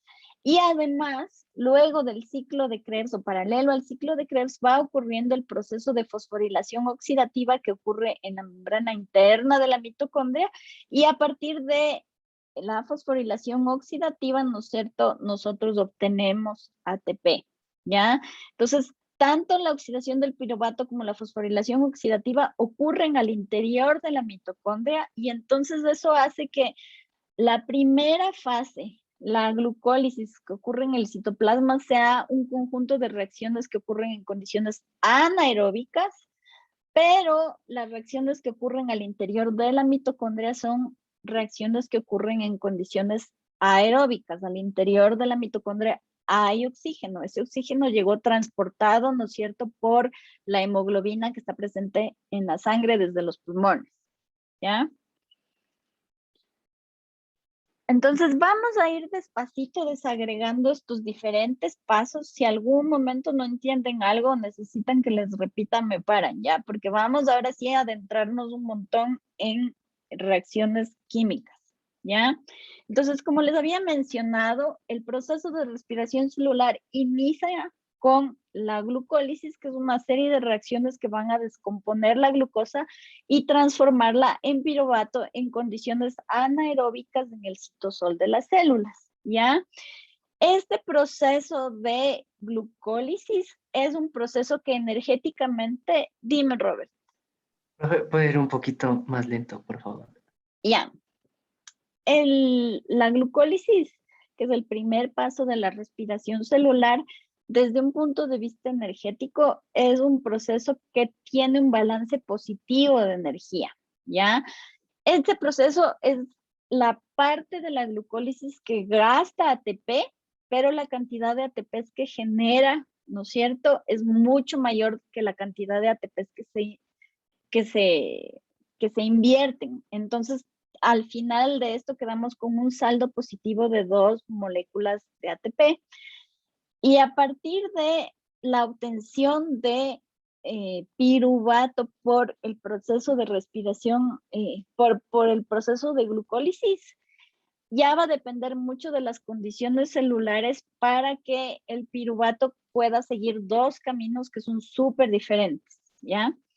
Si es que en la célula no hay oxígeno suficiente, y este puede ser el caso, por ejemplo, de cuando ustedes hacen ejercicio, entrenan, están haciendo deporte o tienen una actividad física muy, muy intensa, eventualmente en las células empieza a faltar el oxígeno y entonces, por ejemplo, ahí es cuando empieza un proceso de fermentación celular, es lo que ocurre en sus músculos, ¿no es cierto? Cuando ustedes entrenan, ocurre ya un proceso de fermentación celular para tratar de tener más energía y ese proceso de fermentación en los músculos es lo que se conoce como fermentación del ácido láctico, ¿ya? por eso es que a ustedes después de entrenar les duele el dolor de cuerpo que les da, ¿no es cierto? Es por la acumulación de ácido láctico en sus músculos, ¿ya? Y para eso necesitan aflojar, para que el ácido láctico se libere, ¿no es cierto? Hay otros tipos de fermentación que también pueden ocurrir que son, por ejemplo, la fermentación alcohólica, y este es un proceso que los seres humanos hemos sabido aprovechar para obtener, por ejemplo, bebidas alcohólicas, el vino, la cerveza, ¿no es cierto? Son producto de esa fermentación alcohólica, pero también la fermentación del ácido láctico nosotros hemos utilizado para justamente producir los derivados de la leche, ¿ya? Ahora, si es que en el cuerpo hay condiciones aeróbicas, si hay una cantidad suficiente de oxígeno, el piruvato, entonces ahí sí ingresa a la mitocondria y entonces puede convertirse en una serie de productos que le sirven a la célula para obtener energía mediante el ciclo de Krebs o mediante la cadena transportadora de electrones, ¿no es cierto? Y entonces aquí es donde se genera la mayor cantidad de ATP y aquí es donde la célula realmente necesita el oxígeno, que sirve como el aceptor final de los electrones que van a ir pasando por la cadena transportadora de electrones, y ahí es cuando se libera, ¿no es cierto?, el agua que ustedes también emiten mediante la respiración pulmonar al medio ambiente, ¿ya? Entonces vamos a ir viendo en detalle esto. Ahorita no se asusten si les hablo un poco rápido porque vamos a ir desmenuzando todo esto de a poquito. No te cojas la cabeza, Robert. Voy a ir más despacio. ¿Ya? Entonces, la glucólisis en sí, que ocurre en el citosol, puede ser dividida en varios pasos, ¿ya? Y el primero de estos pasos, que se conoce como la activación de la glucosa, es en realidad el único momento en el que la célula necesita invertir energía para poder activar a la glucosa, ¿ya? Entonces, la activación de la glucosa es un conjunto de dos reacciones que necesitan de energía. La glucosa, cuando está presente en el citosol en su forma normal, ¿no es cierto?, tiene una forma que químicamente es estable, ¿ya?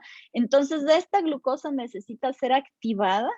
¿Y cómo se la va a activar? ¿Qué hace el cuerpo para activar a la glucosa? Lo que va a hacer es fosforilarla, ¿ya? Entonces, nosotros necesitamos 2 moléculas de ATP para que estas 2 moléculas de ATP cedan un grupo fosfato a cada uno de los extremos de la glucosa. Entonces, la glucosa, por estas fosforilaciones, se convierte en 1,6-bifosfato de fructosa, ¿ya? Y esta de aquí ya es la forma de la glucosa activada.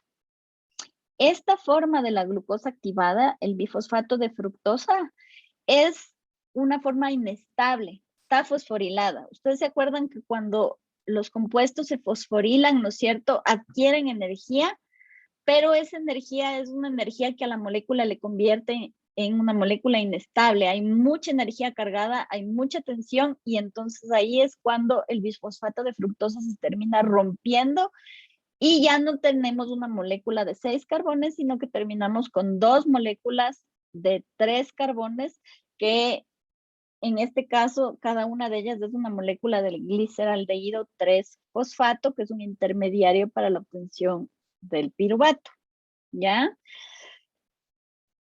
Cuando ya obtenemos estas moléculas de gliceraldehído 3-fosfato, estas van a pasar por un conjunto de reacciones de óxido-reducción para justamente transferir electrones desde el gliceraldehído 3-fosfato a aceptores de electrones, que en este caso es del famoso nicotinamida adenosindifosfato. Y entonces, en este caso, ¿no es cierto?, este aceptor de electrones va a recibir los electrones y un protón de hidrógeno que vienen del gliceraldehído 3-fosfato y se va a transformar en piruvato, ¿ya? Entonces, el balance de toda esta primera fase de la glucólisis es que a partir, ¿no es cierto?, de una molécula de glucosa, nosotros obtenemos 2 moléculas de gliceraldehído 3-fosfato. Cada una de estas moléculas de gliceraldehído 3-fosfato va a necesitar de dos electrones y de un protón de hidrógeno que provienen, ¿no es cierto?, del gliceraldehído 3-fosfato para obtener 2 moléculas de NADH y 2 moléculas de piruvato como resultado de todo esto. Entonces, en este proceso de conversión del gliceraldehído 3-fosfato a piruvato van a ocurrir 2 eventos de fosforilación de ADP en ATP.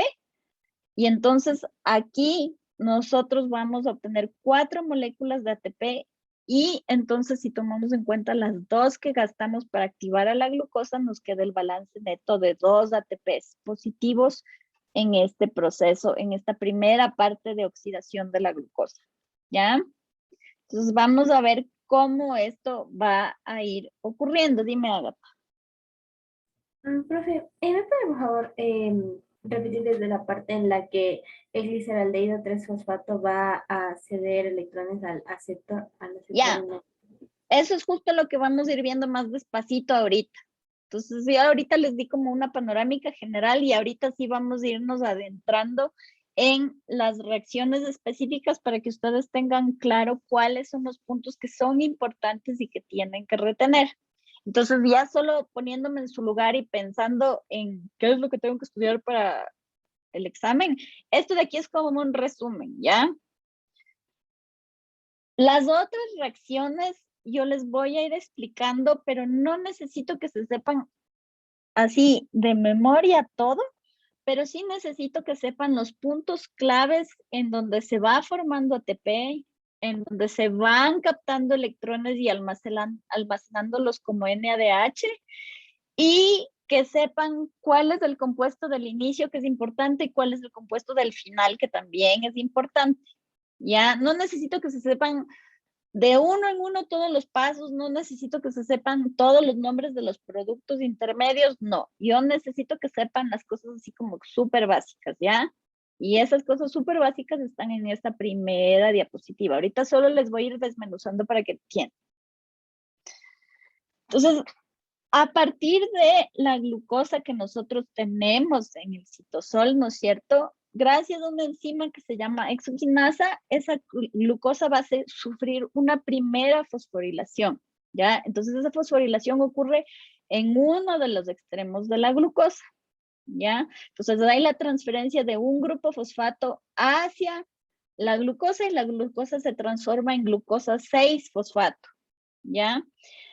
Después de esta primera reacción, la molécula de glucosa sufre como un reordenamiento para justamente facilitar que ocurra la segunda fosforilación. Entonces, se utiliza una segunda molécula de ATP que va a transferir su grupo fosfato gracias otra vez a una quinasa, que en este caso se llama la fosfofructoquinasa, y entonces se fosforila el otro extremo de la molécula de glucosa. Entonces, si ustedes se fijan aquí, ya tenemos una molécula de 6 carbones que tiene 2 fosfatos, uno en cada extremo, ¿ya?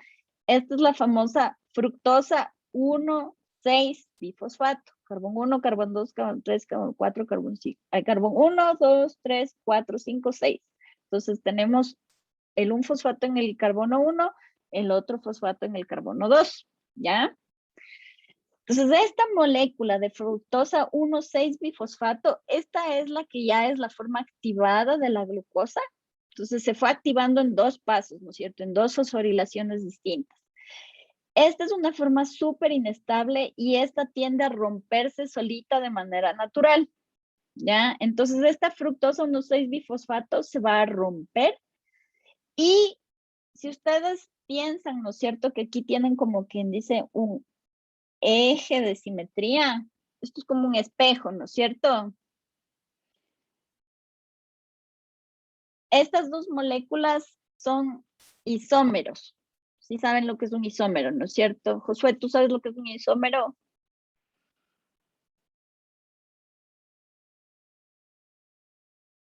No me acuerdo, profe.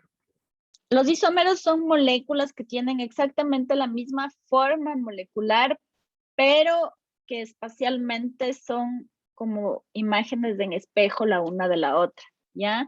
Entonces, cuando esta molécula, la fructosa 1,6-bifosfato, se rompe en dos, terminas tú con dos moléculas que no son iguales, son imágenes de la una a la otra como si estuvieran viéndose en un espejo.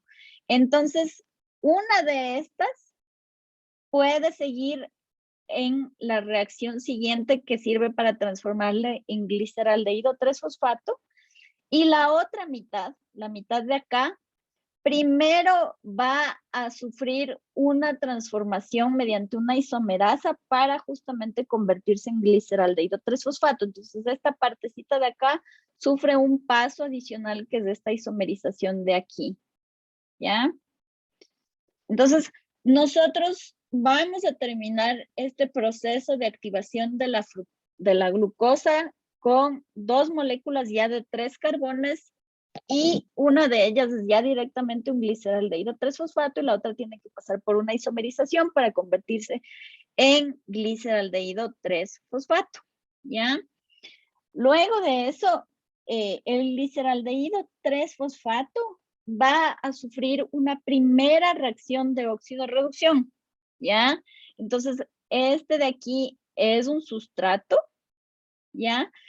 El gliceraldehído 3-fosfato es la forma reducida. Este tiene la capacidad de ceder electrones, y entonces el gliceraldehído 3-fosfato le va a ceder electrones y un protón de hidrógeno a este portador de electrones que es el Na+. Esta es la primera vez que el Na+ aparece. Ya esta es la primera reacción de óxido-reducción. ¿De acuerdo? Entonces, al pasar por esta primera reacción de óxido de reducción, el gliceraldehído 3-fosfato se va a transformar en 1,3-bifosfoglicerato y el Na+ se convierte en NADH. Como ustedes tienen dos moléculas de gliceraldehído 3-fosfato, aquí se producen dos NADH, ¿no es cierto? Ay. ¿Ya? Entonces, esto sí es necesario que se acuerden. Aquí es donde se producen los dos primeros NADHs. Aquí es donde se gastan los dos ATPs. ¿Ya? Eso sí es importante. Luego, el 1,3-bifosfoglicerato continúa, ¿no es cierto?, sufriendo una serie de reacciones. Y aquí es donde va a ocurrir una primera fosforilación. Aquí es donde se va a dar una primera sesión de energía. Entonces, si ustedes se acuerdan, ahorita el 1,3-bifosfoglicerato tiene la capacidad de transferir o ceder ese grupo fosfato, y va a ceder ese grupo fosfato a un ADP, lo va a fosforilar. Entonces, como son dos, ¿no es cierto? Aquí se generan dos ATPs, ¿ya? Entonces, el fosfoglicerato va, gracias a una fosfoglicerato quinasa, a transferir su grupo fosfato a un ADP que se convierte en un ADP. Entonces, aquí ustedes ya ganan dos ATPs, ¿no es cierto? La molécula con la que ustedes terminan es un 3-fosfoglicerato, ¿ya? Entonces, este 3-fosfoglicerato va a pasar por un proceso de cambio de ubicación del grupo fosfato. Aquí ustedes ven que el grupo fosfato del 3-fosfoglicerato está en la posición 3. Entonces, este va a pasar por un proceso de cambio de posición del grupo fosfato. El grupo fosfato va a pasar al carbono número 2, ¿ya? Entonces, se va a transformar en 2-fosfoglicerato gracias a esta fosfoglicerato mutasa. Y este 2-fosfoglicerato tiene la capacidad de perder aquí 2 protones de hidrógeno y un oxígeno, y estos van a ser liberados a manera de agua, ¿ya? Al perder, ¿no es cierto?, esta molécula de agua, el 2-fosfoglicerato se convierte en fosfoenol piruvato, en este famoso PEP, ¿ya?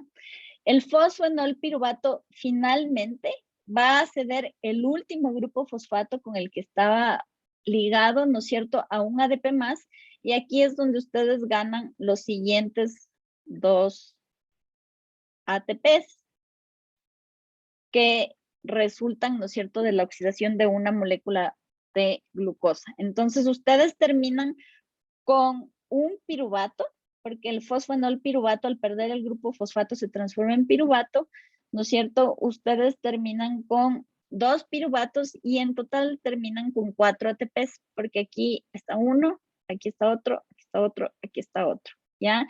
También nosotros hemos generado 2 moléculas de NADH. Y también hemos eliminado 2 moléculas de agua, ¿no es cierto? Ese es el balance de la respiración celular hasta aquí, hasta la producción de piruvato. ¿Tienen alguna duda o alguna pregunta? Dime, Robert. Yo, profe, me perdí desde que se formó los dos primeros ATPs, porque no es cierto que el 1,3 bifosfoglicerato cede el grupo fosfato, ¿verdad? Al ADP, y ahí se forman las dos moléculas, ¿verdad? Los dos primeros ATPs. Acá tú gastas ATP para activarle a la glucosa. Entonces Ajá. es como que usas ATP, ¿ya? Cuando la glucosa está activada, se va a romper en 2, ¿ya? 1 y 2. Aquí, ¿no es cierto? Hay este pasito intermedio para esta convertirla en gliceraldehído 3-fosfato, ¿ya?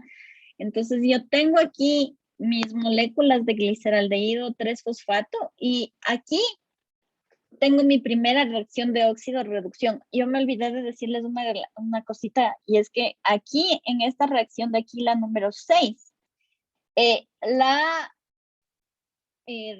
oxidación del gliceraldehído 3-fosfato está acompañada de la incorporación de un grupo fosfato, ¿no es cierto?, a la molécula de 3 carbones. Y entonces el 1,3-bifosfoglicerato que se forma tiene 2 grupos fosfato presentes en los 2 extremos, ¿ya? Entonces hasta aquí gastaste 2 ATPs y la molécula de glucosa se convirtió en 2 moléculas de gliceraldehído 3-fosfato, ¿ya? Pero en esta primera reacción de óxido-reducción, la número 6, tú ya obtienes un primer NADH, que es la forma de reserva de los electrones, ¿ya? Ágata. Profe, yo me hago dos preguntas. La primera es que, o sea, la diferencia entre el NAD y el NADH es que primero es un cofactor, ¿verdad? O sea, El o NAD más es un cofactor, ¿ya? El NAD más es la forma oxidada del cofactor, ¿ya? El NAD más puede pasar por una reacción de óxido-reducción y estas 2 reacciones son reversibles. Y aquí el N además va a aceptar un protón de hidrógeno, que es positivo, más 2 electrones, ¿no es cierto? Y que son negativos y se transforma en NADH. ¿Ya? Esta reacción ocurre, pero para que esta reacción ocurra tiene que haber un sustrato. Entonces aquí el sustrato en esta primera reacción es el gliceraldehído 3-fosfato. Entonces el gliceraldehído 3-fosfato es el que le va a ceder los electrones del NAD+, para que se transforme en NADH, y el gliceraldehído 3-fosfato en este caso, aquí nos falta una cosita más, que es justamente más un fosfato inorgánico. El gliceraldehído 3-fosfato se va a transformar en 1,3-bifosfoglicerato, ¿ya? Por ahí vi que alguien más levantó la mano, pero no sé quién fue. Profe, yo quiero preguntar, o sea, ¿se pierde o se gana agua cuando ya tenemos el 2? Se pierde agua, ¿ya? Entonces, Ágata, espérate, antes de pasar de diapositiva. Dime. Sí, que dijo que le faltó decirnos algo en en la sexta Sí, reacción. esto, que Ah, aquí eh, interviene un grupo fosfato más. Entonces ustedes terminan con este 1,3-bifosfoglicerato, que es una molécula con 2 fosfatos ahí ya. asociados. Entonces en la primera reacción de óxido-reducción, que es esta de aquí, ¿no es cierto? Este es el proceso. Entonces luego el 1,3-bifosfoglicerato continúa y va a ceder 2 veces los 2 grupos fosfato que tienen los 2 extremos, en la posición 1 y en la posición 3, ¿ya? Entonces, en la primera defosforilación, que es gracias a esta fosfoglicerato quinasa, pierde el un grupo fosfato y aquí es donde se generan para cada molécula de 3 carbones un ATP, ¿ya?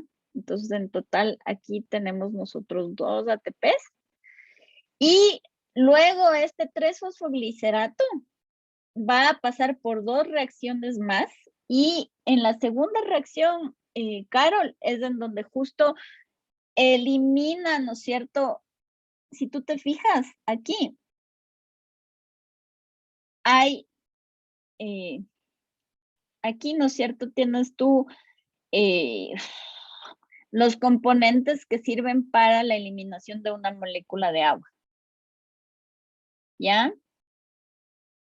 Entonces, aquí, antes de la segunda reacción de defosforilación, el 2-fosfoglicerato pierde agua, ya libera una molécula de agua cada uno de ellos dos. Y aquí ocurre la segunda defosforilación. El fosfenol piruvato va a ceder un fosfato para formar los siguientes 2 ATPs.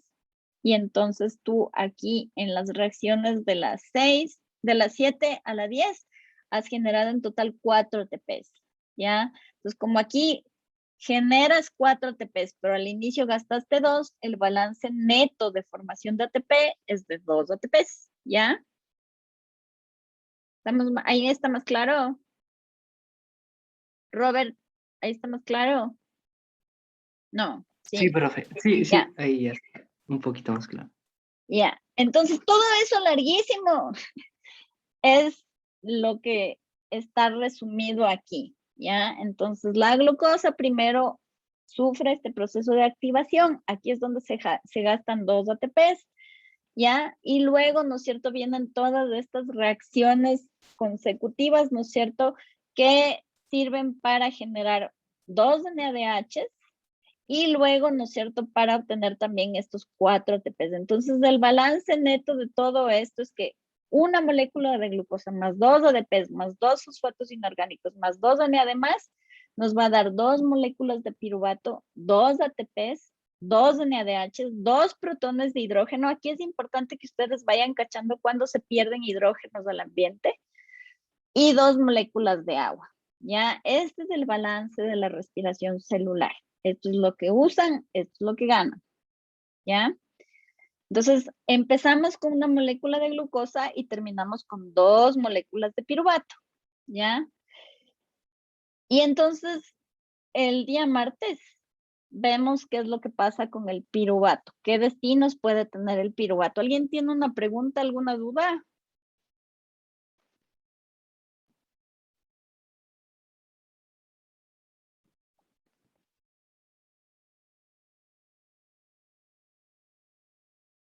Tan tranquilos, se pueden ir a dormir con esto en la cabeza el fin de semana.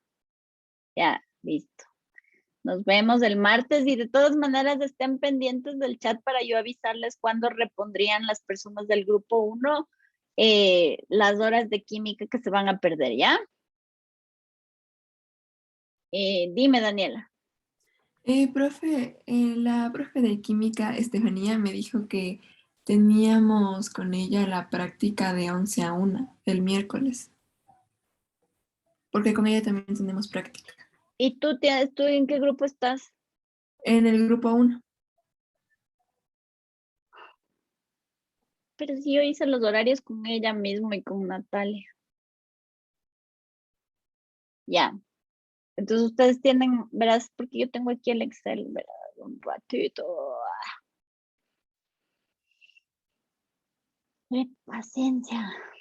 Verás, Ahí están viendo mi Excel, ¿no es cierto? Sí, profe. Este fabuloso horario hicimos con ella mismo.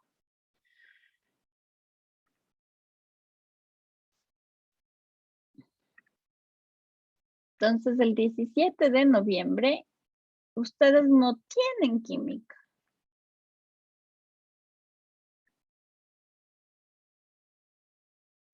¿O sí?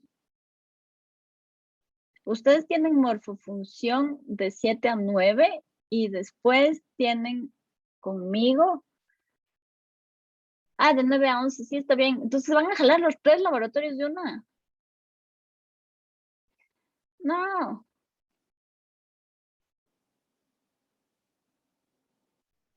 No, O es sea, que profe, conmigo. eso es lo que pasó la otra vez, ¿no? El otro día que fuimos el grupo 1 por 3 prácticas. Bueno, Esperen, que ya me mareé. Vamos a coger el 17 de noviembre. No, ustedes el 17 de noviembre tienen solo morfofunción y biología de 7 a 9 y de 10 a 12.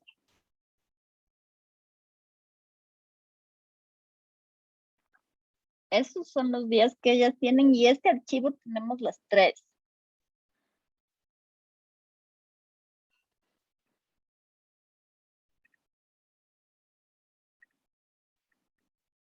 Y el 26 de noviembre tiene el otro paralelo igual, de 7 a 9 y de 11 a 1.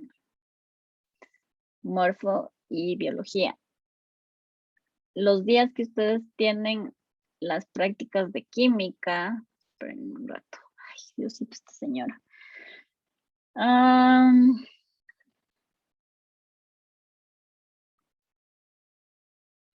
Los días que ustedes tienen química,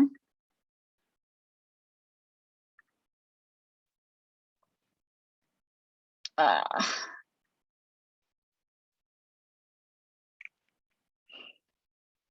me puse mal genio.